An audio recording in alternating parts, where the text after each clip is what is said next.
नमो नमो प्रणाम। प्रणाम गुरु जी। प्रणाम गुरु जी। नमो नमः।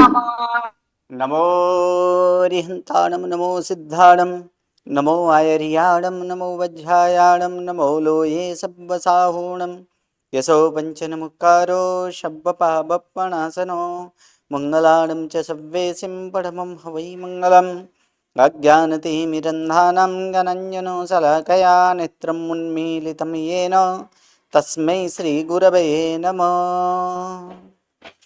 परम पूज्य पूज्यपाद कलिकाल सर्वज्ञ हेमचंद्र सुरेश्वर जी महाराजा के द्वारा विरचित सिद्ध हेम शब्दानुशासन नामक व्याकरण ग्रंथ और इसी व्याकरण ग्रंथ से उद्धरित पंडित वर्य शिवलाल जी द्वारा रचित हेम संस्कृत प्रवेशिका प्रथमा, मध्यमा तथा उत्तमा, ऐसे 3 विभागों से विभाजित हेम संस्कृत प्रवेशिका और इसी हेम संस्कृत प्रवेशिका मध्यमा और मध्यमा के हम लोग 9वें गण और 9वें गण के धातुओं को कौन सा विकरण प्रत्यय लगता है?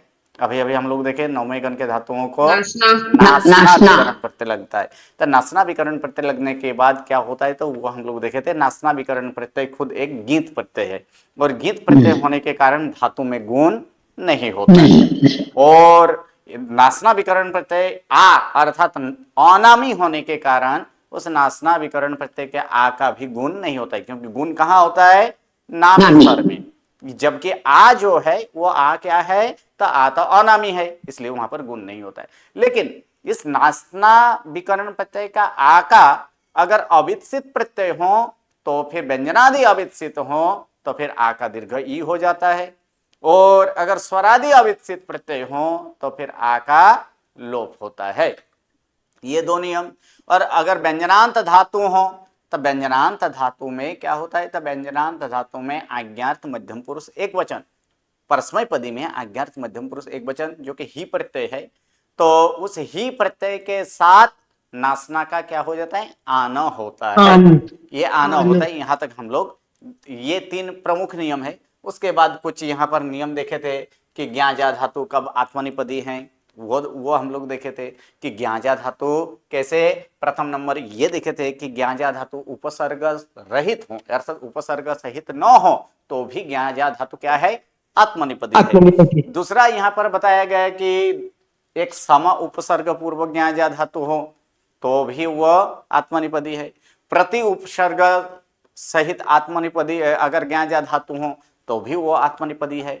और जब छिपाना अर्थ जब निकलता है, ये छिपाना अर्थ जब निकलता है तब भी ज्ञाजा धातु क्या है? आत्मनिपदी है।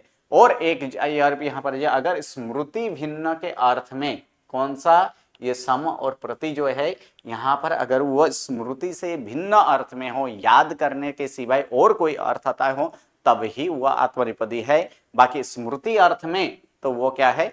परस्मैपदी ही है। यहां तक हम लोग देखे थे। अब आता है स्म प्रयोग। स्म एक अव्यय है। ये जो आपको जो दिख रहा है ये क्या है? ये एक अव्यय है। तो इस अव्यय का अगर देखा जाए, इस अव्यय का स्म अव्यय का प्रयोग कोई भी वर्तमान काल के वाक्य में अंत में अगर स्म अव्यय का प्रयोग किया जाएगा तो वह काल को परिवर्तित कर देता है। अर्थात वर्तमान काल के बदले तब क्या हो जाता है? यानी भूतकाल हो जाता है। बस इतना ही है स्म अव्यय का, कि वर्तमान काल के योग में भी स्म अव्यय के योग में हस्तन भूतकाल जो है, हस्तन भूतकाल में भी वर्तमाना प्रत्यय लगता है। हस्तन भूतकाल हो लेकिन स्म अव्यय का प्रयोग किया हो तो वहां पर क्रियापद जो है वह वर्तमाना प्रत्यय भी वहां पर लगकर होता है। उदाहरण के स्वरूप में यहाँ पर हम लोग देखेंगे कि एक उदाहरण है कि पृच्छते स्म पितरम। इसको थोड़ा सा ऐसे कर लीजिए, पितरम पृच्छते स्म। कौन? तो यहाँ पर पृच्छति है तो यहाँ पर आगे हम लोग क्या लगा देंगे? स, अर्थात स पितरम पृच्छति स्म। ठीक है, क्योंकि क्रियापद संस्कृत भाषा में कहीं भी हो सकता है, इसलिए क्रियापद को यहाँ पर प्रथम ले लिया गया था। तो ये स नहीं है लेकिन अन्य पुरुष एक वचन क्या क्रियापद है, इसलिए कर्ता हम लोग क्या लिए? अन्य पुरुष एक वचन लिए, यानी स पितरम पृच्छति स्म। अब देखिए अगर स्म को छोड़ दिया जाए तो यहाँ पर ये जो पृच्छति जो लिखा है इसमें ये ती प्रत्यय किसका, कौन से काल का है? वर्तमान काल का है नहीं, वर्तमान काल का है। लेकिन जब इसका अर्थ निकलेगा तो वो अर्थ किसमें निकलेगा? ह्यस्तन भूतकाल में। अर्थात वर्तमान काल में अगर स्म अव्यय का प्रयोग किया जाता है तो वो काल परिवर्तित होकर क्या हो जाता है? ह्यस्तन भूतकाल बन जाता है। तो वहीं बोला गया कि ह्यस्तन भूतकाल में स्म अव्यय के योग में वहां पर वर्तमान के प्रत्यय लगता है। वर्तमान के यहाँ पर प्रत्यय लगाया पृच्छति, तो फिर इसका अर्थ क्या होगा? उसने पिता को पूछा, उसने पिता को पूछा। लेकिन इसका अगर यहाँ पर इसका अगर वर्तमान करेंगे तो फिर क्या होगा? वह पिता को पूछता है। हाँ, तो फिर वह समय वहां पर क्या होगा? वह पिता को पूछता है। लेकिन तब ये स्म अव्यय नहीं होगा। लेकिन इसी में अगर स्म अव्यय का प्रयोग किया जाए तो उसका काल बदल जाता है। अर्थात क्या हो जाएगा? उसने पिता को पूछा। तो यही है कि स्म अव्यय का ये प्रयोग है कि स्म अव्यय वर्तमान काल को भी किसमें ये कर सकता है? तो वर्तमान काल को भी वो भूतकाल में परिवर्तित कर सकता है। तो गुरु जी उसके बाद, हाँ जी बोलिए। ये फिर कोई भी धातु अपन वर्तमान की करके स्म लगा दे तो भूतकाल के किसी को अव्यय या प्रत्यय याद ना हो तो चल जाता है? ऐसे चलता है तो वो बात सही है, लेकिन ऐसे हमें नहीं करना है। ये तो कहीं वांचन में कहीं स्म अव्यय आया हो तो उसका किसी ने वो वर्तमान स्वरूप में अर्थ न कर दे, इसलिए इस नियम को हमें याद रखना है। हाँ, चलता है, वो बात सही है, वो हो सकता है, लेकिन हमें तो ज्यादा से ज्यादा याद रखना है ना। वो तो है। हाँ जी, इसलिए ये कहीं वांचन में इस प्रकार के स्म अव्यय का प्रयोग आया हो तब वहां पर ये वर्तमान है तो इसका अर्थ किसमें करे? तो वो याद रखना है कि स्म अव्यय के युग में वो वर्तमान में अर्थ नहीं करना है, अपितु ह्यस्तन भूतकाल में अर्थ करना है। चलिए आगे। प्रू सिवाय के दीर्घ रुकारांत धातु, जितने भी अभी हम लोग धातु देखे थे कि नहीं? आगे की पार्ट में देख लीजिए कौन कौन सा धातु देखे थे यहाँ पर। तो देखिए लू, धू, स्त्रु, ब्रू।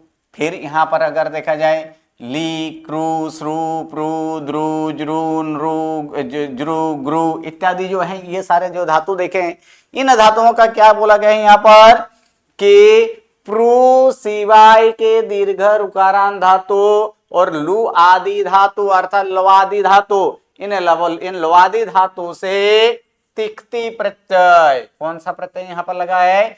तिक्ति प्रत्यय किस लिए लगाया जाता है? तिक्ति प्रत्यय किस लिए लगाया अथवा तो तिक्ति प्रत्यय लगकर किस प्रकार का नाम बनता है? तिक्ति प्रत्यय लगकर स्त्रीलिंग नाम बनता है। कौन सा नाम? स्त्रीलिंग नाम बनता है। तो मुच प्लस तिक्ति तो क्या होगा? मुच्छ नहीं, मुक्ति गुरु जी, मुक्ति।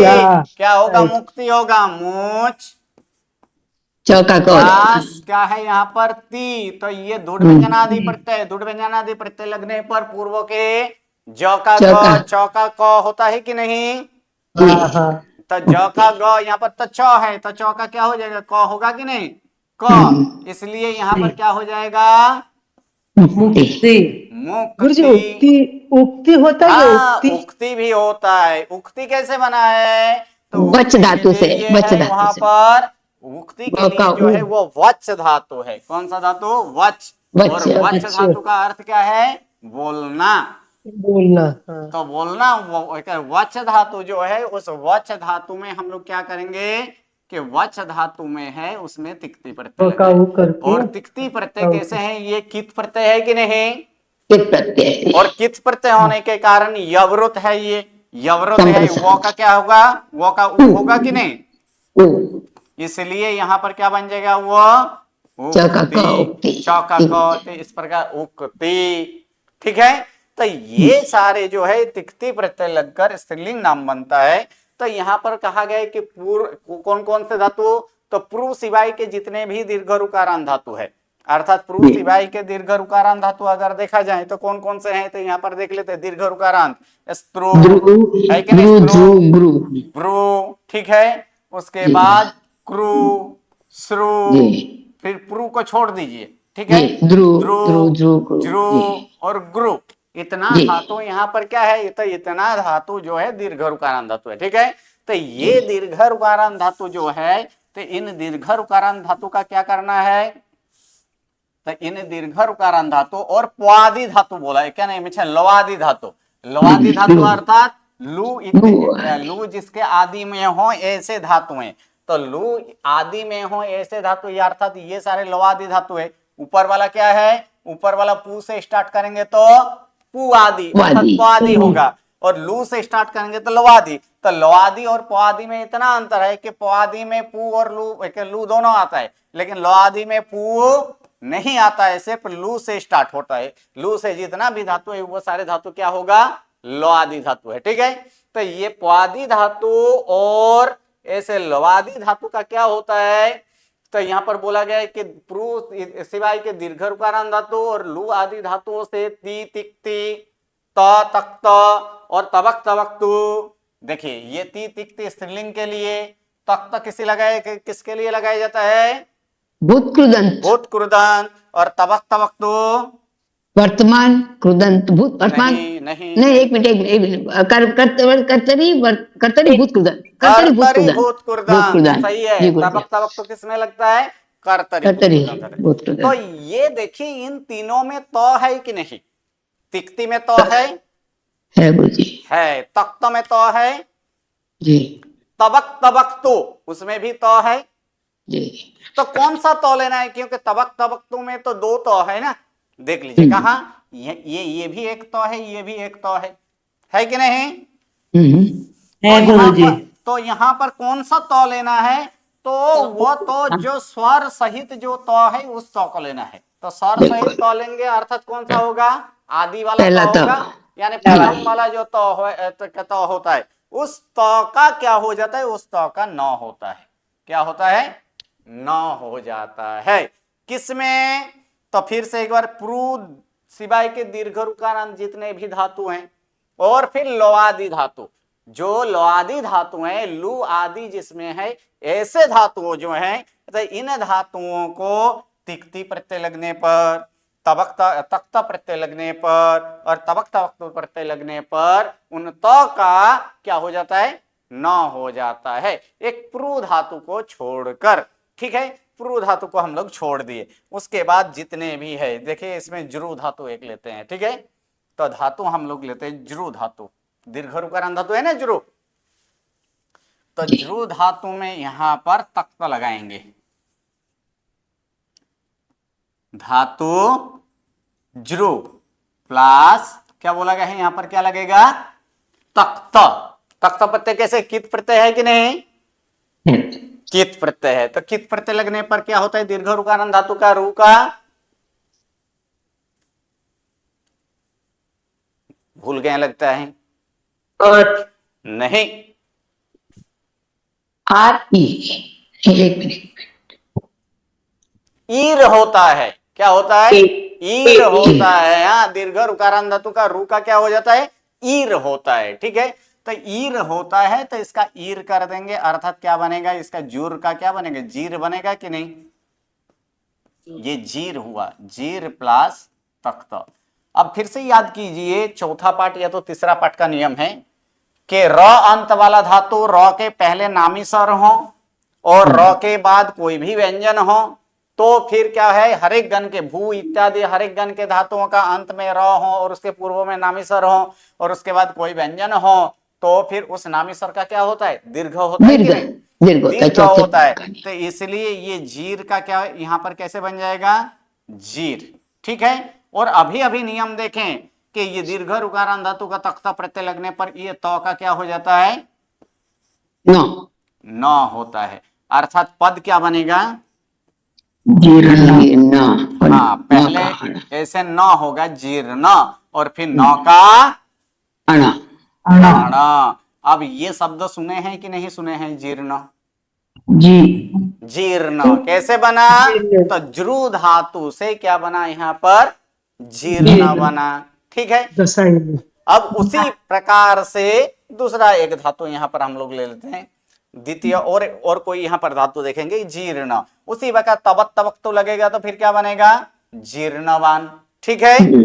उसी प्रकार त्रु धातु है, इसमें तिक्ती प्रत्यय लगा तो फिर क्या बन गया, तीर्णी, ठीक है। और तख्ता लगाएंगे तो तीर्ण, यानी तीर्ण बनेगा। तबक तबक तो लगाएंगे तो तीर्णवान। उसी प्रकार लू धातु है तो लू में क्या हो जाएगा, लूनी। क्लास तख्ता चल लगे रही तो है, क्लास है, लूनह। क्लास तबक तबक तो लगाए तो लूनवान। तबक तबक तो यहां पर लगाए तो लूनवान। तो इस प्रकार से अगर देखा जाए ऐसे होता है। परंतु जो दीर्घ रुकारान धातु प्रू को छोड़कर बोला था, अगर प्रू का हो तो उसमें क्या होगा, तो प्रू होने पर क्या हो जाता है, उसमें तो का नौ नहीं होता है, लेकिन बाकी तो बाकी का वही होता है। तो हम प्रू धातु में एक बार देख लेते हैं। तो प्रू धातु में क्या यहाँ पर रूप करना है, तो प्रू धातु में यहाँ पर हम लोग देख लेते हैं कि धातु है दीर्घ रुकारान धातु प्रू। प्रू प्लस तिक्ती लगाते हैं। क्या लगाएंगे, तिक्ती, ठीक है। प्रू प्लस तिक्ती, ये कीत है, कीत होने के कारण क्या होगा, दीर्घ रुकारान धातु है रू। तो अभी अभी देखे थे जरू धातु का क्या होता था, हो जाएगा। लेकिन इसमें और आगे एक नियम आएगा, लगभग 15वां पाठ या 14वां पाठ है, कि वहां पर कहा गया है कि ओष्ठ व्यंजन के बाद अगर दीर्घ रुकारान धातु हो, क्या है, ओष्ठ व्यंजन के बाद अगर दीर्घ रुकारान धातु है, उसके बाद अगर कित प्रत्यय आता है तो उस समय ईर नहीं करना है, अपितु क्या करना है, ऊर करना है। क्या होता है, कहा प वर्ण के बाद, यानी प वर्ग यानी ओष्ठ व्यंजन के बाद। तो ओष्ठ व्यंजन वाला ये प वर्ग ओष्ठ व्यंजन में आता है कि नहीं आता है, आता है ना। उसके बाद दीर्घ रू है कि नहीं है, तो उस समय ईर नहीं होता है, परंतु क्या होता है, उस समय ऊर होता है। तो ये समय ये आगे एक नियम आएगा जो कि वो 14वां की 15वां पाठ में वो नियम है, इसलिए ये ईर नहीं परंतु ऊर होता है, ये एक अपवाद वाला नियम है। तो इसलिए प्रू का क्या बन जाएगा, पूर होगा, और पूर प्लस ती, ठीक है। अब यहां पर फिर से र अंत वाला है, उसके पूर्व में नामी सर है, उसके बाद व्यंजन है, तो फिर क्या हो जाएगा, पू का दीर्घ होगा कि नहीं, दीर्घ हो जाएगा, यानी पूर प्लस ती। अब यहां पर इसको पद बना देंगे तो पद क्या बनेगा, ये शब्द भी सुने हैं कि नहीं सुने हैं, सुने हैं ना। हिंदी में भी बोला जाता है, हिंदी में भी बोला जाता है, क्या बोला जाता है, शून्य स्थान पूर्ति करें, बोलता है कि नहीं, तो शून्य स्थान पूर्ति करे, या तो शून्य स्थान पूर्ण यहाँ पर खाली जगह पूर्ति करे। तो इस प्रकार के क्या है, किसका बैकग्राउंड आ रहा है, किसका बैकग्राउंड आ रहा है, जो घर में बातें करते हैं वो म्यूट ही रख दें, मिच्छामि दुक्कडम। चलिए, तो इस प्रकार यहां पर ये पूर्ति होता है। तख्ता लगेगा तो फिर क्या बनेगा, ये तो तख्ता लगेगा तो फिर वहां भी अगर तख्ता लगाया जाए तो क्या हो जाएगा, पूर्त। तख्ता अगर लगाएं तो उस समय हम देखेंगे तख्ता में क्या हुआ है, पूर्त, ठीक है। और यहां पर तख्ता के बाद फिर से एक बार देखा जाए कि तवक तवक तो लगाया जाए तो उसमें पूर्तवान होगा। तो क्यों होगा, तो देखिए अभी नियम कहता था ना कि 15वां पाठ का वो तीसरा नियम लगेगा, जिस कारण यह ईर नहीं होता है, अपितु क्या हो जाता है, ऊर हो जाता है। हाँ, और एक नियम ये है, वो व्याकरण का एक न्याय है, जिस कारण से इसका तो डबल होता है। इन दोनों में अगर देखिएगा, यहाँ एक रेफकार बाकी रह गए, तो ये इन दोनों में आपको दिखाई देता है कि डबल तो हुआ है।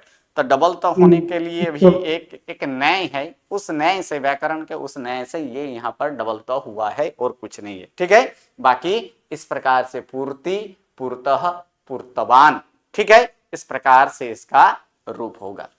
अब वर्तमान कृदंत में आते हैं। वर्तमान कृदंत, और वर्तमान कृदंत के लिए कितने प्रत्यय हैं, वर्तमान कृदंत के लिए कितने प्रत्यय हैं, दो प्रत्यय है, परस्मय, हाँ, परस्मय पदी धातु के लिए अतशत्रु और आत्मनेपदी धातु के लिए आना। तो ये वर्तमान कृदंत करना है हमें, तो परस्मय पदी धातु के लिए अतशत्रु लगेगा, आत्मनेपदी धातु के लिए आना आनस लगेगा। अब यहाँ पर क्या क्या बोला गया है कि वर्तमान कुर्दंत बनाना है, तो जैसे लू धातु यहाँ पर कहा गया है, लू धातु का यहाँ पर वर्तमान कुर्दंत बनाएंगे तो फिर क्या हो जाएगा, तो देखिए धातु क्या है वहां पर, लू धातु है ना। जी गुरु। तो लू धातु कैसे है, ह्रस्व की दीर्घ, पूछ जाए तो लू धातु कैसे, लू धातु दीर्घ। दीर्घ है। क्या है लू धातु, दीर्घ है। धातु पाठ में अगर हम देखें तो लू धातु यहाँ आपको दिखेगा कि दीर्घ लू है, दिखाई दे रहा है। जी। तो फिर ये नियम के अनुसार यहाँ पर ह्रस्व हुआ है, नियम के अनुसार क्या हो चुका है, नियम के अनुसार लूनत हुआ है, वर्तमान कुदंत यहाँ पर लूनत हुआ है। कैसे हुआ है लूनत, तो वो हम लोग यहाँ पर सिद्ध करेंगे लूनत कैसे हुआ है। तो लूनत के लिए यहाँ पर धातु क्या है, लू धातु, और अतशत्रु अर्थात परस्मैपदी के अनुसार यहाँ पर करेंगे। तो यहाँ पर धातु क्या है, लू धातु प्लस नासना, क्योंकि प्रथम नियम क्या है, कर्तरी प्रयोग में सित प्रत्यय लगने पर धातुओं को असव विकरण प्रत्यय लगाएगा ना, और अगर जिन जिन गणों के धातु होगा, यह तो प्रथम गण के लिए असव है, बाकी गण अनुसार उसका विकरण प्रत्यय लगता है। इसलिए इसमें अतशत्रु, तो अतशत्रु प्रत्यय वो क्या है, सित प्रत्यय है कि नहीं, तो सित प्रत्यय है। तो सित प्रत्यय होने के कारण यहाँ पर नासना विकरण प्रत्यय भी यहाँ पर लगा। अब यहाँ पर अभी हम लोग देखे थे नियम कि नासना का जो आ है, उस आ का क्या होता है, सित तो है, लेकिन क्या ये बीत है, नहीं, नहीं। तो बीत सिवाय के सित प्रत्यय, ये बीत सिवाय नहीं है, लेकिन जो वित्सित न हो उसे क्या कहा जाता है, अवित्सित कहा जाता है कि नहीं, अवित्सित कहा जाता है। तो अवित्सित होने के कारण अभी अभी नियम देखे थे कि नासना के बाद अगर अवित्सित प्रत्यय हो तो फिर आ का कुछ होता है, उसमें भी व्यंजनादि अवित्सित हो तो फिर आ का दीर्घ ही होता है, लेकिन स्वरादि अवित्सित हो तो आकलोप होता है, आकलोप होता है। तो ये अतशत्रु जो है और ये स्वरादि है, इसलिए यहाँ पर क्या करते, और उसके पूर्व में नासना विकरण प्रत्यय लगने से लुआदि धातु का वो क्या होता है, जैसे प्वादि धातु का, लवादि नहीं, प्वादि धातु का दीर्घ ऊ का क्या हो जाता है, ह्रस्व हो जाता है। इसलिए लू प्लस यहाँ पर आ का लोप कर देंगे तो रहेगा 9 आधा, और प्लस क्या होगा यहाँ पर अत, अर्थात पद क्या बनेगा, लूनत, लूनत। ठीक है, इस प्रकार लूनत बनाए। अब क्रू धातु है, क्रू धातु है, क्री धातु है, धातु कौन सा है, क्री, तो क्री प्लस नासना प्लस अत, तो नासना प्लस अत, इसमें भी क्या हो जाएगा, इसमें भी आ का लोप हो जाएगा, यानी क्री प्लस 9 प्लस क्या बनेगा, अत, अर्थात क्या होगा, क्रीनत, हाँ क्रीनत, और 9 का अणा होगा ना, तो इस प्रकार क्या रूप होगा यहाँ पर, क्रीनत। ठीक है, उसी प्रकार जितने भी है यहाँ पर, जितने भी यहाँ पर देखेंगे कि जो भी है यहाँ पर क्रीनत, मुस धातु हो तो फिर क्या हो जाएगा, मुसनत। ठीक है, तो मुस धातु में मुसनत इत्यादि, वो उसके बाद चिन्हवत अर्थात गच्छत की तरह उसके बाद क्या करना है, तीनों तीन काल में उसका रूप बनाना है। ठीक है, अब आत्मनिपदी धातु, तो आत्मनिपदी धातु में क्या होता है तो उसको भी यहाँ पर देख लेते हैं। जैसे क्री धातु ही हम लोग लेते हैं, ठीक है, तो क्री धातु यहाँ पर हम लोग लेंगे, पहले रूप देख लेते हैं क्या हो, यहाँ पर क्या हुआ है, क्या हुआ है यहाँ पर क्रीणान, और एक व्यंजनांत धातु ले लेते हैं तो उसमें क्या होगा, गृहणान। ठीक है, तो क्रीणान और गृहणान क्यों हुआ है तो उसको हम लोग यहाँ पर देखेंगे। क्रीणान धातु कौन सा है, क्रीणान में धातु क्या आएगा, क्री धातु आएगा। सही बात है, क्री धातु है, तो क्री धातु लगकर क्या बनता है तो उसको यहां पर हम लोग देखेंगे कि क्री धातु, क्री प्लस नासना प्लस क्या लगेगा यहाँ पर, आना आनस, क्योंकि आत्मनिपदी क्री धातु तो ऐसे परस्मैपदी आत्मनिपदी बनने ऐसे ये दोनों प्रकार के, तो क्री प्लस ना प्लस आनो आनस। अब यहाँ पर एक नियम हम याद कर लेते हैं फिर से एक बार कि आनो के पूर्व में अगर अ हो तो ही मौ का आगम होता है, तो यहाँ पर आनो के पूर्व में क्या अ है? नहीं नहीं है ना, इसलिए नहीं। इसलिए मौ का आगम होगा यहाँ पर? नहीं नहीं। होगा। यहाँ पर मौ का आगम नहीं करना है। तो यहाँ अब फिर से एक बार देखेंगे, आनस ये भी सिद्ध प्रत्यय है, जिस कारण यहाँ पर विकर्ण प्रत्यय भी लगाएं। तो अब ये अवित सिद्ध होने पर नासना का आ का क्या होगा? नासना का आ का लोप हो जाएगा, अर्थात न प्लस क्या बनेगा? आन। और अब इसका यहाँ पर रूप कर देंगे, नौ को अण करना है, उस नियम से कर देना है, तो फिर क्या बन जाएगा? ये क्रीणान बनेगा कि नहीं? क्रीणान। तो इसी प्रकार क्रीणान। अब धातु क्या है? ग्रह धातु है। तो ग्रह धातु प्लस नासना प्लस क्या लगेगा यहाँ पर? आन। एक नियम है कि ग्रह धातु का सर सहित अंतस्थ का यहाँ पर क्या हो जाता है? गुरु। हाँ, ग्रुह हो जाता है, सही है। तो ये फिर यहाँ पर क्या होगा? ग्रुह प्लस न। अब न में यहाँ पर क्या हो जाएगा? आ का ये आना यानी अवित सिद्ध है, इसलिए आ का लोप यानी न प्लस आना। और फिर क्या करना है यहाँ पर? और यहाँ पर न का अणा कर देना है, अर्थात रूप क्या बनेगा? गृहनान। क्या बनेगा इसमें? गृहनान। देखिए गृह हुआ, ये नौ का अणा हो चुका है, तो ये अणा भी तो आधा है ना, उसके साथ आ जुड़ा है, इसलिए अणा। और ये नौ तो है ही ना, अणा न हो गया, और गृह धातु तो अलग है, गृहनान। क्या है? गृहनान। इस प्रकार से ये जितने भी व्यंजनांत ऐसे व्यंजन धातु है उसका रूप इस प्रकार से होगा।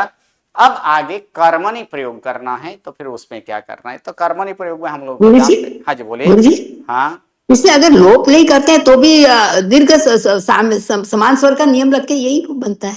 कौन सा? यही वाला अभी जो बताया आपने। हाँ, सही बात है। किसमें समान स्वर लगाए बोलिए? बस क्री ना इधर आ का ना और आ हो जाएगा तो क्री और ना ही रहेगा। क्री ना ना। सही बात है, सही बात है। तब वहां पर एक नय आता है। नय क्या आता है? नय इस प्रकार से है, किसी के लिए अगर नियम बनाया जाए, बात सही है आपका यहाँ पर कि आ और आ दोनों मिलकर आ ही होता है, समान स्वर के बाद स्व समान स्वर आए तो स्व दीर्घ होता है। ये सिर्फ आ के लिए नहीं है, वो तो कोई भी स्वरों के लिए है, यानी ये सर्वसामान्य नियम हुआ। जबकि यहां पर आ का लोप करना है, कब लोप करना है? और हरेक का आ का लोप नहीं होता है। किसका आ का लोप होता है? अगर नासना विकरण प्रत्यय होगा और उसमें जो आ है उसका ही लोप करना है। कब? तो स्वरादि अवित सिद्ध प्रत्यय पर। ठीक है, अगर यहां पर लोप नहीं करते तो यहां कुछ तकलीफ नहीं है, लेकिन वर्तमान कुर्दंत जब करते हैं तब वहां पर तकलीफ होगा कि नहीं होगा? तब होगी। तो तब यहाँ पर तब होगी ना। तो इसलिए यहाँ पर ये नासना विकरण प्रत्यय का आ का लोप करना है। क्यों करना है? तो वो हम नियम देख चुके हैं कि स्वरादि अवित सिद्ध है, तो ये तो क्या है? अवित सिद्ध है कि नहीं? अवित सिद्ध है। और स्वरादि भी है कि नहीं? तो स्वरादि भी है। तब क्या होता है कि जब दोनों नियम लगने का ऐसे कोई प्रावधान हो, तो उस समय जो नियम कोई एक के लिए बनाया गया है, उस नियम वह नियम मुख्य होता है, और मुख्य नियम ही हमेशा क्या होता है? बलवान होता है। ठीक है, इस कारण से यहां पर आ का लोप करना ही है। ओके, चलिए अब हम यहां पर देख रहे थे कि कर्मणि प्रयोग में क्या करेंगे। तो कर्मणि का विकरण प्रत्यय हम जानते ही हैं। कर्मणि के विकरण प्रत्यय क्या है? कर्मणि का विकरण प्रत्यय वहां पर य लगता है।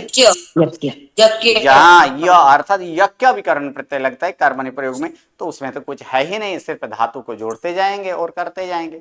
जैसे यहाँ पर क्या है? पू धातु है, तो पू प्लस यज्ञ प्लस ते क्या हो जाएगा? पूयते। उसी प्रकार यहाँ पर मुस धातु है, तो फिर क्या हो जाएगा? मुष्यते। ठीक है, प्रू धातु है, हाँ यहाँ पर देखिए यकित है ना, तो इसका भी यहाँ पर क्या हुआ है? पुर्यते। इसमें भी 15 लगेगा। 15 अर्थात ओष्ट व्यंजन के बाद दीर्घ रुकारांत धातु का रू का ईर नहीं, अपि तो क्या होता है? उर होता है। और फिर छठा पाठ का नियम से, छठा या चौथा, कौन से पाठ है? शायद चौथा पाठ या तो छठा पाठ का नियम है कि भू आदि हर एक गण के धातुओं के अंत में फिर र और वो अंत वाला धातु हो, उसके पूर्व में नामी स्वर हो, तो और उसके बाद अगर व्यंजन हो तो फिर क्या होता है, वह नामी स्वर दीर्घ होता है, इसलिए यहाँ पर पूर्यते हुआ है। उसी प्रकार ब्रू धातु है, तो ब्रू धातु यहाँ पर अगर देखेंगे तो इसका भी बुर्यते हुआ है। क्यों, तो यहाँ भी वो क्या है, इसीलिए प वर्ग वहां पर नहीं कहा है, क्या बोला गया, ओष्ठ व्यंजन, तो वो ओष्ठ में आता है कि नहीं, आता है ना जी? हाँ वो क्या है, दंतोष्ठ है ना, जी तो दंतोष्ठ है तो ओष्ठ में ही है, इसलिए यहाँ भी ये प फ ब भ इतना ही प वर्ग हमें नहीं लेना है, क्या लेना है, ओष्ठ व्यंजन वाला। तो ओष्ठ में जितने भी व्यंजन हो वो, तो ओष्ठ व्यंजन में ये वो भी आता है, वास्तव में वो क्या है, दंतोष्ठ है, दांत और होठ से बोला जाता है, ये दंतोष्ठ है, इसीलिए यहाँ पर क्या होगा, उर ही होगा, और उर होने के बाद इसका भी दीर्घ हो चुका है, इसलिए बुर्यते। ठीक है, अब क्रुदंत करना है, तो कर्मणि क्रुदंत करने के लिए विकर्ण प्रत्यय है, तो इसमें विकर्ण प्रत्यय तो उसमें लगाएंगे, क्या लगेगा, यक्ष, लेकिन प्रत्यय क्या लगेगा, आत्मनेपदी। आत्मनेपदी का प्रत्यय। तो जैसे कि यहाँ पर पूयमान, अब पूयमान क्यों हुआ है तो उसको यहाँ पर एक बार देख लेते हैं। पू धातु का पूयमान, तो पू धातु का पूयमान में इसमें मौ का आगम हुआ है। मौ का आगम कब होता है, अभी अभी नियम हम लोग ने देखे, कब होता है मौ का आगम, आनो के पूर्व में अ हो, क्या है, आनो के पूर्व में अगर अ हो तो फिर मौ का आगम करना है। तो धातु यहाँ पर हम लोग देख लेंगे, धातु क्या है, पू धातु, यक्य विकरण प्रत्यय प्लस यहाँ पर क्या लगेगा, आनो लगेगा, क्योंकि कर्मणि क्रुदंत करना है, आत्मनेपदी का प्रत्यय लगता है, आनो प्रत्यय। तो देखिए आनो के पूर्व में अ है गुरुजी, है ना, कहाँ है अ, तो य में अ है, इसलिए क्या होगा, इसमें मौ का आगम होगा, और मौ का आगम करेंगे तो फिर क्या हो, यहाँ पर क्या हो जाएगा, पू प्लस य प्लस म प्लस क्या बनेगा इसमें, आन, तो रूप अब क्या बन जाएगा, पूयमान, और उसके बाद विशेषण के अनुसार इसका रूप कर देंगे। ठीक है, तो इस प्रकार कर्मणि क्रुदंत जो है, कर्मणि ऐसे कर्मणि वर्तमान क्रुदंत का लिंक करेंगे तो पूयमान, मुष्यमान इत्यादि रूप होता है। ओके, बोलिए, अब इतना यहां पर है, उसके बाद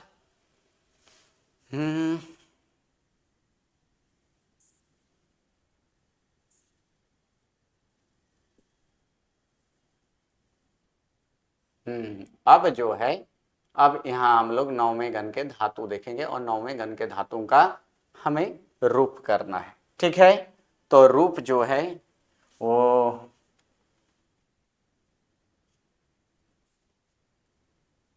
चलिए, रूप के अंदर सर्वप्रथम यहाँ पर क्या है, अस धातु इत्यादि है। रूप देखकर आए हैं कि कल देखना पड़ेगा, हाँ जी, कल के आइए, कल कराइए। कल गुरुवार है, फिर से हुआ तो कल तो बंचन है, यानी नेक्स्ट मंडे होगा। ठीक है, तो सारे के सारे रूप एक बार देख कर आएगा। अभी सिर्फ इसके कौन से धातु का क्या अर्थ होता है वो हम लोग देख लेते हैं। अस धातु क्या है अर्थ, खाना। अस धातु का अर्थ क्या है यहाँ पर, खाना। अब देखिए, अब तक खाने के लिए कौन कौन सा धातु आ चुका है, एक खाद धातु, खाद धातु, और एक और आया, जिम धातु, हाँ ठीक है, हाँ ठीक है, खाद धातु है, जिम धातु है, ओके, और अभी एक धातु आपका आया अस। ठीक है, आगे जाकर दूसरे गण का भी एक धातु आएगा, अभी से कह देता हूं, वो धातु है अद। क्या है, अद धातु है, वो भी एक है। ठीक है, तो अस धातु है जिसका अर्थ खाना होता है। धातु कैसे हैं, परस्मय पदी है। उसके बाद है क्लिश धातु। क्लिश धातु आता है क्लेश करना, यानी झगड़ना। ठीक है, तो क्लेश करना, झगड़ना, वो भी क्लिश धातु है। ग्रंथ धातु, ग्रंथ अर्थात गूंथना, अर्थात रचना करना। ठीक है, ग्रंथ धातु गूंथना, रचना करना इत्यादि होता है, वो भी कौन सा है, परस्मय पदी ही धातु है, ग्रंथ धातु। उसके बाद है पुष धातु। पुष धातु पोषण करना।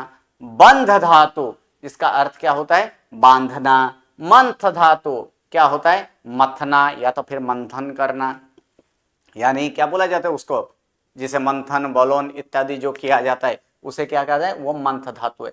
फिर मुष धातु, तो मुष धातु का अर्थ होता है चोरी करना। क्या होता है, चोरी करना। मृद धातु मर्दन करना, मर्दन करना, रगड़ना, ऐसे अर्थ होता है मर्दन करना। क्षुब्ध धातु यानी क्षोभ पाना या तो क्षुब्ध होना। ज्ञाजा धातु, ज्ञा धातु का झा आदेश होता है, तो जिसका अर्थ होता है कि जानना। लेकिन अनु प्लस ज्ञा करेंगे, क्या करेंगे, अनु प्लस ज्ञा करेंगे, तब वहां पर क्या नहीं होता है, तब वहां पर यहाँ हम लोग देखेंगे कि तब उसमें ऐसे जानना नहीं, लेकिन अनुज्ञा लेना। क्या है, अनुज्ञा देना, अनुज्ञा लेना, अर्थात किसी से अनुज्ञा लेना हो या तो किसी को अनुज्ञा देना हो, तब उस समय अनु प्लस ज्ञा धातु हम लोग देखेंगे। उसके बाद प्रति प्लस अभि प्लस ज्ञा धातु, ये जो है ना प्रत्यय अभि जो किया गया है ना, इसमें क्या है, इसमें दो दो उपसर्ग है। कौन सा, प्रति प्लस अभि, क्योंकि प्रत्यय अभि कोई ऐसे उपसर्ग है अभी तक देखे हैं, नहीं देखे ना, तो इसमें दो उपसर्ग लगा है। कौन सा, प्रति प्लस अभि, और प्रति प्लस अभि करेंगे तो ई प्रति में रहा हुआ जो ई है, उस ई का अस्स स्वर के नियम से क्या हो चुका है, य हो चुका है। इसलिए यहाँ पर प्रति प्लस अभि प्लस ज्ञाजा धातु जो है, जिसका अर्थ क्या है यहाँ पर, पहचान। हाँ, ये गलत लिखा है, पहचानना नहीं होता, क्या होता है, पहचानना होता है, ठीक है, वो पहचानना। फिर ब्रू धातु है, जिसका अर्थ क्या है कि सेवा करना। क्री धातु है, जिसका अर्थ क्या है, खरीदना। फिर बी प्लस क्री कर देंगे, अर्थ बदल जाएगा। जैसे कि गम धातु का अर्थ क्या होता है, गम धातु का जाना, लेकिन आ उपसर्ग लगाए तो आना। उसी प्रकार क्री धातु है, क्री धातु का अर्थ होता है खरीदना, लेकिन बी प्लस क्री करेंगे तो फिर क्या हो जाएगा, बेचना। तो फिर अर्थ का अर्थ बदल गया है कि बेचना। ग्रह धातु है, अर्थात ग्रहण करना, लेना, ठीक है। मी धातु है, जिसका अर्थ क्या है, हिंसा करना। अनु प्लस ग्रह धातु, ये अनु प्लस ग्रह धातु करेंगे तो उसका क्या कर, वहां क्या होता है, अनुग्रह करना। अनुग्रह करना मतलब कृपा करना, किसी के ऊपर अनुग्रह किया जाता है, अर्थात कृपा करना, ठीक है। नी प्लस ग्रह हो तो इसका उसका उल्टा अर्थ हो जाता है निग्रह करना, अर्थात सजा देना, दंड करना, निग्रह करना, शिक्षा करना। तो ये निग्रह है। हम शब्द सुने हैं, किसी के प्रति राजा का कर्तव्य क्या है, अनुग्रह और निग्रह करना, ऐसा सुना है कि नहीं, अनुग्रह और निग्रह किसका, तो सत पुरुषों पर अनुग्रह करना और असत पुरुषों, दुर्जन पुरुषों को क्या करना होता है, निग्रह करना। तो उस समय निग्रह का अर्थ क्या करना है, शिक्षा करना, शिक्षा देना, दंडित करना, ऐसे अर्थ होता है। फिर प्री धातु है, प्री धातु का अर्थ होता है खुश करना या तो खुश होना। श्री धातु है, जिसका अर्थ है पकाना। और भी एक धातु आया है जिसका अर्थ पकाना होता है, कौन सा धातु, सही है, पच धातु, सही है, पच धातु, जिसका अर्थ वहां पे पकाना होता है। अब प्वादि धातु और लवादी धातु देखेंगे, तो प्वादि और लवादी धातु में अगर यहाँ पर देखा जाए, अब प्वादि और लवादी, सर्वप्रथम प्वादि धातु यहाँ पर पू आदि जो धातु है उसको देख लेते हैं। पू का अर्थ क्या है, पवित्र करना। पू का अर्थ यहाँ पर, अब ये पुनाति शब्द एक स्तोत्र में आया है, कौन से स्तोत्र में, मोटी शांति, इसमें सकलारत में, सकलारत में आया है। हाँ, पुनाति आया है ना, हाँ सही है। तो उसमें पू धातु का अर्थ क्या है, पवित्र करना या तो पवित्र होना। लू धातु, जिसका अर्थ होता है काटना। धू धातु हिलाना। स्त्रु धातु ढाकना, ये ढकना, ढाकना। फिर ब्रू धातु, देखिए पहले ब्रू धातु क्या था, ह्रस्वरू था, तो यहाँ पर ब्रू धातु दीर्घरू है, ठीक है। लेकिन ह्रस्वरू में ऊर नहीं करना है, ऊर कहाँ होता है, दीर्घ रुकारांत धातु में ही ऊर होगा, बाकी ह्रस्व रुकारांत धातु में उर या तो ईर नहीं होता है, वो ध्यान रखना। फिर ब्रू धातु का अर्थ यहाँ पर क्या होगा, पसंद करना। ज्या धातु है जिसका जी हो जाता है, जिसका अर्थ क्या होता है, जीर्ण होना, अर्थात हीन होना, नाश होना, ऐसे अर्थ में। या तो क्या बोला जाता है उसको, जीर्ण यानी वृद्ध अवस्था का जो है ना, वो वृद्ध होना, वो भी अर्थ यहाँ पर ये होता है। ठीक है, आगे यहाँ पर देखेंगे ली धातु। तो ली धातु का अर्थ यहाँ पर देखेंगे, जिसका अर्थ क्या है, चिपकना या तो जुड़ना। क्रू धातु जिसका अर्थ होता है कि हिंसा करना, ये क्रू दीर्घ रू है। हाँ, और 8वां गण के जो क्रू देखे थे वो क्रू कैसे था, रस ह्रस्वरू। ह्रस्वरू क्रू जो 8वें गण के देखे थे उसका अर्थ क्या था, करना। लेकिन यहाँ पर क्रू दीर्घ हो तो उसका यहाँ पर अर्थ क्या है, अर्थ बदल गया है। अर्थ क्या है यहाँ पर, हिंसा करना। फिर प्रू धातु है पालन करना, पुराना, भरना। फिर द्रु धातु है कि फाड़ना। ज्रु धातु है बुढ़ा होना। देखिए अभी अभी ज्रु धातु, ये तो ज्या धातु था, ज्या धातु ये ज्रु धातु जिसका अर्थ क्या होता है, जीर्ण होना, बुढ़ा होना। गुरु धातु, तो गुरु धातु जो है, तो यहाँ पर गुरु धातु का अर्थ क्या होता है, यहाँ पर बोलना। ठीक है, अब शब्द अगर देखें तो शब्द यहाँ पर हम देखेंगे कि शब्द कौन कौन से हैं। तो पहले यहाँ पर शब्द देख लेंगे। तो प्रथम शब्द यहाँ पर क्या है, अंक शब्द है। अंक शब्द का अर्थ होता है गोद। शशांक नाम सुने हैं गुरुजी? हाँ जी, गुरुजी एक प्रश्न है, बोलिए। ये जब लू धातु कहते हैं तो इसमें जो नीचे दी हुई सब धातु, उसमें ली भी है ना गुरुजी? ली धातु भी है, हाँ है ना। तो लू में कैसे आएगी? किसमें, लू, लू दीर्घ लू आदि धातु का ही ना, तो उकारांत तो दीर्घ उकारांत होगी, वही लू कहलाएगी। नहीं, वहां पर क्या कहा गया कि प्वादि धातु और लोवादि धातु, इतना कहा है ना। हाँ नहीं, यहाँ पर लू धातु लिखा है, अपने इसमें हाँ, लिखा है लू धातु। लू धातु भी है, ली धातु भी है, दोनों प्रकार के धातु हैं। अच्छा, नहीं खाली उसमें हेडिंग तो खाली लू का लिखा है, उसमें सब दी हुई धातु इसलिए हाँ लिखा। हाँ, उसमें लू धातु है, लेकिन ऐसे दोनों प्रकार के धातुएं भी है। ठीक है, पू, लू, ली, ये ली धातु भी है। जी भी है ना, जी भी है। हाँ जी, जी भी है। ठीक है, अर्थात जी का आदेश हुआ है, जी आदेश हाँ, होकर वो ज्या हुआ है। है। हाँ जी, क्या? ठीक है। चलिए, ओके। अब एक शशांक का नाम सुने हैं। शशांक हाँ, किसे कहा सुना है। जाता है, शशांक नाम चंद्रम, चंद्रम, चंद्रमा। सही है। चंद्रमा। हाँ, खरगोश को शशक कहा जाता है। क्या कहा जाए, शशक अथवा तो शश, क्या कहा जाता है उसे, शश अथवा तो शशक। ठीक है, तो वही है कि यस्य अंके शश शशांक, अर्थात अथवा तो क्या है, शश यस्य अंके वर्तते, अथवा तो यस्मिन् स, अर्थात क्या है, खरगोश। यहाँ पर खरगोश नहीं लेना है, वो वहां पर शश शब्द का अर्थ क्या करना है, हिरन कर देना है उस समय। ठीक है, हिरन है जिसके गोद में, उसे क्या कहा जाता है, शशांक। अर्थात कौन, चंद्रमा। या तो चंद्रमा की अगर निशानी देखें, उसके लांछन अगर देखा जाए, तो उनके लांछन में भी क्या मिलेगा, उसके विमान के लांछन में क्या है, हिरण।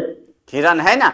तो अर्थात ऐसे दूर से दिखाई देता है इस प्रकार से, लेकिन ऐसे चंद्र के जो है कि जितने भी ज्योतिष आदि जितने भी विमान है, वो विमान किस आकार के होते हैं,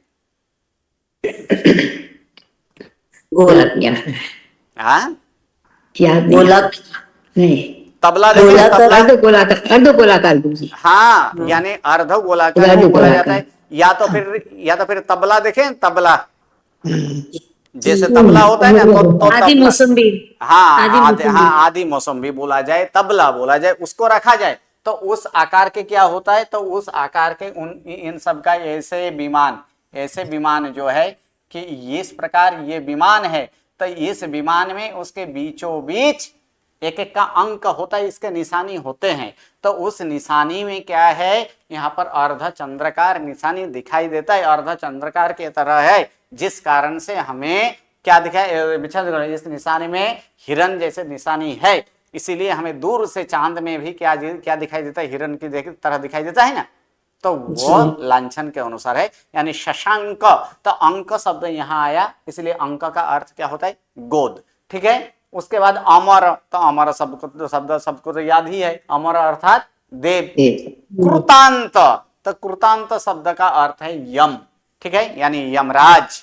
फिर नाग, तो नाग शब्द का अर्थ होता है हाथी अथवा तो नाग, सर्प।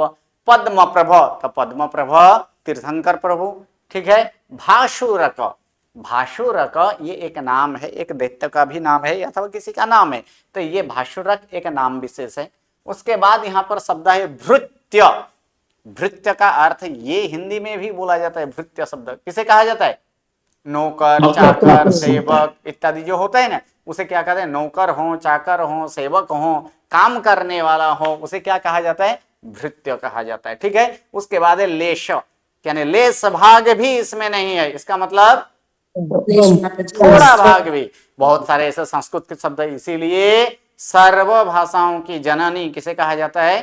संस्कृत। संस्कृत को कहा जाता है, क्योंकि संस्कृत बहुत सारे संस्कृत भाषा ऐसे हैं जो कि हिंदी में हम लोग प्रयोग करते हैं, और सबसे ज्यादा हिंदी के संस्कृत भाषा में प्रयोग अगर देखेंगे इस तरफ नहीं, अगर आप मिथिला, मथुरा इत्यादि, मगध इस तरफ अगर जाएं तो वहां पर ज्यादा से ज्यादा शब्द क्या मिलेगा आपको? हिंदी में भी कौन सा शब्द मिलेगा? संस्कृत शब्द ही ज्यादा प्रयोग होता है। चलिए, उसके बाद क्या है? विकल्प। विकल्प शब्द का अर्थ होता है कि विचार। विपाक, विपाक द्वितीय कर्मगण, ऐसे प्रथम कर्मगण का नाम क्या है? कर्म विपाक, ठीक है, कर्म विपाक है ना, तो कर्म विपाक, तो यहाँ पर विपाक शब्द दिया गया। क्या होता है विपाक का? फल अथवा तो परिणाम, ठीक। वृत्तांत, वृत्तांत अर्थात चरित्र, बात अथवा व्यवहार। समवाय, समवाय का अर्थ होता है संबंध। समवाय शब्द का अर्थ क्या होता है? यहाँ पर संबंध अर्थ होता है। अब आगे यहाँ पर देखेंगे और भी शब्द है। सूत, क्या यहाँ पर कौन सा शब्द है? सूत शब्द। तो ये सूत शब्द दिखाई दे रहा है कि और थोड़ा सा बड़ा करूं? बड़ा है गुरुजी, दिखाई दे रहा है ना? थोड़ा बड़ा कीजिएगा, बड़ा कीजिए, बड़ा कीजिए, इतना ठीक है? बस गुरुजी। जी जी। ओके, चलिए। अब यहाँ पर क्या है? सूत शब्द है। सूत शब्द का अर्थ क्या है यहाँ पर? सारथी। सारथी किसे कहा जाता है? सूत એટલે पुत्र થાય ને? हाँ, शब्दानाम अनेकार्थानाम, एक ही शब्द के बहुत सारे अर्थ मिलेंगे, लेकिन दोनों सूत्र में अंतर है। जैसे कूल शब्द, हाँ, कूल शब्द, कूल शब्द में भी एक ह्रस्व उ है और एक दीर्घ उ है, दोनों में अंतर है। बराबर। एक कुल का अर्थ किनारा होता है, ठीक है, एक कुल का अर्थ वंश होता है, ठीक है, वंश परंपरा जो है ना वो कुल भी है, ठीक। तो उसी प्रकार शब्दानाम अनेक अर्थनाम, एक ही शब्द के बहुत सारे अर्थ है, उनमें से क्या ग्रहण करना है? वो जो संबंध है उस संबंध के अनुसार उसका अर्थ निकालना है, ठीक है। तो यहाँ पर सूत दीर्घ है, तो सूत शब्द का अर्थ क्या है यहाँ पर? सारथी। सारथी किसे कहते हैं? जो चलाता है, जो राइड कराने वाला है, सही है, जो, हाँ, जो ये रथी और सारथी। जैसे महाभारत के युद्ध में कृष्ण क्या बने थे? सारथी बने थे। किसके? अर्जुन के। तो वहां पर अर्जुन रथी है और कृष्ण क्या है? सारथी। हाँ, यानी रथ को चलाने वाला जो हो उसे क्या कहा जाता है? सारथी। और रथ में बैठने वाला जो होता है उसे क्या कहा जाता है? रथी, ठीक है। तो यहाँ पर सारथी शब्द है। फिर बहिष अव्यय है जिसका अर्थ होता है बाहर। फिर यावत यानी जब तक। फिर तावत यानी तब तक। अपि, अपि का अर्थ क्या होता है? भी। जाने, ये भी एक अव्यय है, यानी जानता है, या तो कौन जाने, ऐसे भी हम लोग बोलते हैं ना कि जाने, तो ये जाने भी होता है या तो जानता है। कांता आकारांत स्त्रीलिंग शब्द है जिसका अर्थ होता है स्त्री, पत्नी। तुम्बी जिसका अर्थ होता है तुमड़ी। फिर अंगना आकारांत स्त्रीलिंग नाम है जिसका अर्थ होता है स्त्री। मैं करूंगी इसको बोल। फिर आगे क्या है? भास, ठीक है, भास शब्द है। भास शब्द का अर्थ क्या है? भास शब्द का है कांति। चलिए, सूर्य का दूसरा नाम बोलिए। शोभा दे गुरुजी। भास्कर भास्कर भास्कर भानु, है, भास्कर। भास्वत है, क्या है? भास्कर शब्द भी है ना। भास्कर सूर्य हो। तब भास्कर सूर्य ने, भास्कर सूर्य का दूसरा नाम भास्कर ही है, ठीक है। क्या है? तब भास, यानी यहाँ पर भास शब्द है, भास शब्द स्त्रीलिंग यहाँ पर है, तब भासम करोति इति क्या होगा? भास्कर, यानी जो कांति को जो करता है, कांति फैलाता है, उसे भास्कर कहा जाता है। अथवा तो जो बाला अर्थ में हो, भास है जिसमें, जैसे आगे हम लोग प्रथमा में सीख चुके थे, धेनु है जिसमें, उसे क्या कहा जाता है? धेनु मत कहते थे कि नहीं? उसी प्रकार यहाँ पर भास्वत, भास्वत शब्द भी आता है, मत मत लगकर उसका मौका वो हो जाता है, तो उसमें भास्वत और भास्वत अर्थात प्रकाशित वाला, कांति वाला। कांति वाला कौन होते हैं? तो सूर्य ही होता है, तो सूर्य का नाम भी क्या है? जैसे भास्वत बोला जाता है। यहाँ पर भास शब्द का अर्थ है कांति। फिर रज्जु, रज्जु का अर्थ डोरी, ठीक है, डोरी, रज्जु। फिर विजया, तो ये एक नाम की कोई स्त्री है विजया। ऊटज, ऊटज शब्द का अर्थ होता है, ऊटज का झोपड़ी। कलत्र, कलत्र शब्द का भी अर्थ क्या है? पत्नी। फिर यहाँ पर प्रेमन, प्रेमन शब्द जो है अंत वाला है, जिसका अर्थ होता है प्रेम। प्रेषणा अर्थात भेजना या तो रवाना करना। भंड अर्थात बर्तन, किराना इत्यादि जो है वो भंड बोला जाए। शस्य, शस्य का अर्थ घास भी होता है, अथवा तो शस्य का अर्थ अनाज भी होता है, ठीक है। बोलिए शस्य शब्द का कहाँ आया है? एक प्रमुख ऐसे काव्य में है शस्य शब्द आया है, कौन सा? शस्या भी बो गुरुजी, ये शस्या भी बो शस्या नहीं नहीं स्नातस्य नहीं नहीं, स्नातस्य त्रैलोक्यस्य त्रैलोक्य और कहीं त्रैलोक्य वहां भी नहीं है।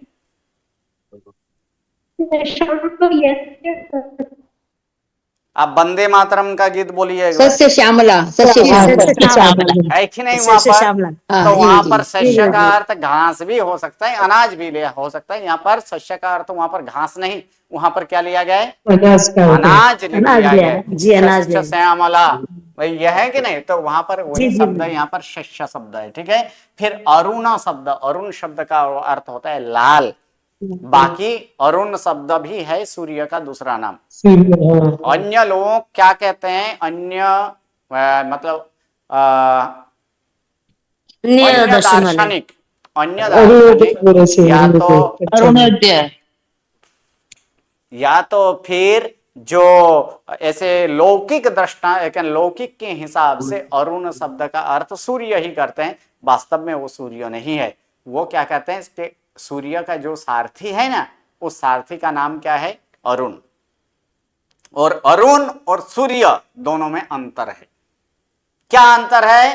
तो अरुण जो है एक प्रकार से वो सूर्य की बाल अवस्था को बोला जाता है, और बाल अवस्था में सूर्य कैसे होते हैं? लाल कलर का होता है। लेकिन जब वो युवान अवस्था में आ जाए, युवा अवस्था में आ जाए, यानी संपूर्ण प्रकट हो जाए, तब सूर्य का कलर कैसे होता है? लाल होता है कि पीला होता है? पीला होता है ना। इसलिए अरुण का शब्द यहाँ पर लाल होता है। अथवा तो एक प्रकार से बोला गया कि अरुण वो तो सारथी है, और सारथी हमेशा रथ को वह रथ में कौन आगे होते हैं? सारथी के रथी सारथी है ना। इसीलिए सर्वप्रथम सूर्य का सारथी और सारथी का उदय होता है, इसलिए उसको अरुणोदय कहा जाता है। या सूर्योदय का मतलब वहां पर सूर्य, अरुणोदय अर्थात प्रथम प्रथम जो वो लाल कलर का जो होता है, इसलिए उसको अरुण कहा गया है, ठीक है। चलिए, ये अरुण अर्थात क्या है? लाल भी होता है, या तो फिर सूर्य के सारथी जो है, सूर्य का बाल रूप है, वो अरुण। अंतरंग, अंतरंग का मतलब अभ्यंतर अंग जो हो उसे अंतरंग बोला जाता है, या तो अभ्यंतर हो उसे अंतरंग बोला जाता है, अथवा तो अंदर जो होते हैं उसे अंतरंग बोला जाता है। कटु, कटु शब्द का अर्थ होता है कड़वा। दीन, दीन शब्द का अर्थ लाचार या तो गरीब। निबीड़ अर्थात गाढ़, भीषण इस अर्थ में होता है। परिणत अर्थात पका हुआ या तो परिणत हुआ। पुण्य अर्थात पवित्र। पुण्यकृत अर्थात पुण्य करने वाला, पुण्यकृत यानी पुण्य करने वाला। प्रवण, प्रवण शब्द का अर्थ होता है नम्र या तो तैयार होना। मदीय अर्थात मेरा, मदीय शब्द का अर्थ यहाँ पर क्या करना है, मेरा करना है। उसी प्रकार दूसरा भी कुछ धातु हैं, उन धातुओं को भी यहाँ पर देख लेते हैं। और वो धातु इस प्रकार से हैं, मथ धातु है जिसका अर्थ क्या होता है, मथना, मंथन करना, नाश करना, पहले गण का है, परस्मय पदी है। बेष्ट धातु है, घेरना, लिपटना, मरोड़ना, वो भी पहले गण का है, आत्मनेपदी है। स्मी धातु है, स्मित करना या तो थोड़ा सा हंसना, वो भी पहले गण का है। बी प्लस स्मी धातु है, विस्मित होना, आश्चर्यचकित होना, विस्मय पाना। फिर यहाँ पर ध्रुव धातु है जिसका अर्थ होता है धारण करना। फिर द्रुप धातु है जिसका अर्थ होता है गर्व करना। गवेश धातु है जिसका अर्थ यहाँ पर होता है शोध करना। नूद धातु है जिसका अर्थ होता है हाँकना या तो प्रेरणा करना। हाँकना मतलब चलाना, ठीक है, घोड़ाओं का हाँकना, घोड़ाओं का चलाना। फिर ब्रुज धातु है जिसका अर्थ होता है छोड़ना। ये युज आदि धातु है। हाँ, कौन है, A19 क्या प्रश्न है? हैंड राइजिंग किए हैं ये 19। हाँ जी बोलिए। हाँ गुरुजी, मैं ना अभी कल्याणक भूमि गई थी ना, विदर सब थे, देख के आए थे हम, ये संस्कृत का भी मेरे सावर्थी ने, हाँ विदर वो बताने के लिए हैंड राइज किया था। हाँ बोलिए, क्या प्रश्न क्या है वो बोलिए। प्रश्न कुछ भी नहीं है गुरुजी। ओके ठीक है, धन्यवाद। अनुमोदना तीर्थभूमि का स्पर्श किए। हाँ जी, A80 क्या प्रश्न है? जी गुरुजी प्रणाम। हाँ जी। गुरुजी मेरा ये था कि आपने अभी बोला कि हाँ जी, हेलो, नहीं सुनाई दे रहा है, मेरा आवाज आ रहा है सभी को? जी जी गुरुजी, हेलो, हाँ जी, जी गुरुजी आवाज आ रही है अभी? हाँ आ रही है, बोलिए। हाँ गुरुजी, अभी आपने बोला क्रू हिंसा करना परस्मै पदी में है और 8वें गण में क्रू हस्व रू है तो उभय पदी में करना है। जी यही वहाँ पे पीछे भी और 7वें गण में 5वें गण में भी क्रू है हिंसा करना, परंतु वहाँ पे हस्व रू है तो थोड़ा सा ये होता है ना, तो वहां पर क्या करना है कि शब्दानाम माने का अर्थानाम। अब हमें ये वांछन के लिए, हाँ, जब हम अनुवाद करते हैं तो दोनों में से किसी का भी अनुवाद किया जा सकता है। अथवा तो इस परीक्षा में अगर पूछा जाए तो वहां पर लिखा होगा आपका क्रू है, क्योंकि क्रू बहुत सारे हैं, दीर्घरू वाला भी है, तो उसके साथ में लिखा होगा कि 5वें गण के अनुसार रूप लेके उसका रूप लिखे, 9वें गण का अनुसार रूप लिखे। बाकी अगर लिखा ना हो तो दोनों में से जो हो वो आप कर सकते हैं। जी गुरुजी। ओके जी धन्यवाद। चलिए, नमो नमो, प्रणाम प्रणाम गुरुजी। प्रणाम। अब